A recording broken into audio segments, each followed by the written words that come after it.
মোরে জ্যাম হরনের আওয়াজে কান পরে পকেট হালকা, রুটিন ভেঙে পড়ে ছড়িয়ে মোহাম্মদপুরের গলিতে ছানড়ে রাত ভোর, ধাক্কা ধাক্কি করে লোকজন এড়িয়ে যায় ভয়। চাপ্পারে চাপ্পারে চাপ্পারে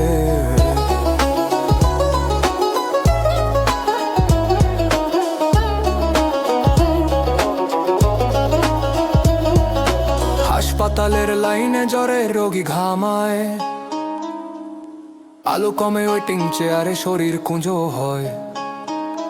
বাজারের পথে ট্রাফিক আটকে ধৈর্য শেষ, দোকান বন্ধ, পয়সা ফুরায় জ্বালানির দামে। ওই ঢাকার রাতে নীরবতা ভারী, ঘরে অন্ধকার, রাস্তায় ভিড়ের ধাক্কা। সকালে বাচ্চারা ফুটপাতে খেলে স্কুল ছুটি, গ্যাসের গন্ধ মিলিয়ে যায় না কোথাও। চাবারে মিরপুর রোডের ধারে দাঁড়িয়ে সবাই, অপেক্ষায় ঘাম হরনো আর ভয় মিশে এক হয়।